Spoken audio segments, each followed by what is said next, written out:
I'm Cape Joel, and this is Comic Smack, the weekly comic show where we take closer, more in-depth looks at the coolest and most happening things going on in the world of superheroes. And on today's show, we're going to be taking a closer look at Power Man and Iron Fist issue number 2. Can Danny and Luke stay together, or is this new team about to break up before they even begin? Let's hop on into the newest issue and find out for ourselves.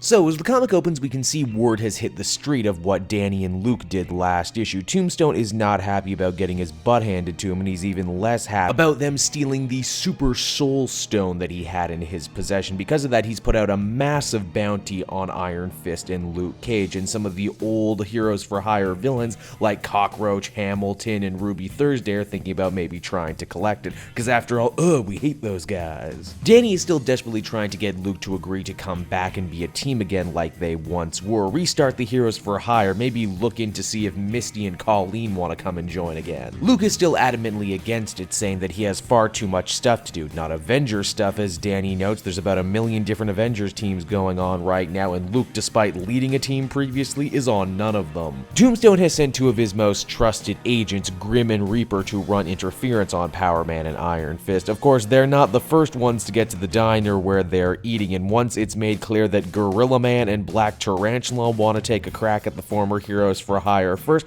they decide to hang back. You know what, I gotta admit, I like Grim and Reaper. They remind me a lot of Watch and Ward from Venture Brothers. We get ourselves a big old fight, Gorilla Man and Black Tarantula actually being pretty good foils for Power Man and Iron Fist. One is big and strong, and the other one is small and knows Kung Fu, so you know, pretty much the perfect match. In a truly hilarious cameo, the fight is actually being watched by Spider-Woman and Spider-Gwen from a distance, who keep hoping that their shirts will rip at some point during the fight so they can have some man meat to ogle. Spider-Gwen is also pretty confused at the idea that there's 2 Power Mans in this universe, which, you know, come to think of it, because she's from a completely alternate Earth, I imagine there's a lot of stuff that confuses her. Once Danny and Luke realize that Jeannie has screwed them over, they decide to hunt her down at the halfway house and ask some questions. Unfortunately, as the nun tells her, she's already broken her parole and left with another former resident there, Black Mariah, an old school villain of Power Man and Iron Fist. It seems that Mariah and Jeannie were locked up together, and during that time they concocted a plan to get revenge on all of those who wronged them. That included getting the Super Soul Stone, but also Jeannie getting a bunch of tattoos and learning the incantations. Yeah, if you couldn't tell, Jeannie got the much rawer end of the deal, and as the comic ends, she attempts to tap into the stone's power, only to lose herself completely to its power. Power Man and Iron Fist issue number 2 is another slam dunk of an issue, fast-paced, funny as hell, and loaded with a ton of great cameos. The theme of partnerships and working in pairs is huge all throughout this issue. Grim and Reaper, Gorilla Man and Black Tarantula, even Spider-Gwen and Spider-Woman. This comic also does a great job making use of the greater Heroes for a Hire lore and making references that longtime fans will almost certainly enjoy. I give this one a very much deserved 8.5 out of 10. Man, if they can keep this up, this is quickly becoming one of my favorite books to read. Hey everyone, thanks so much for watching my newest video. I hope you enjoyed it, and I hope you'll feel like checking out some more videos I have on offer here at Cape Joel.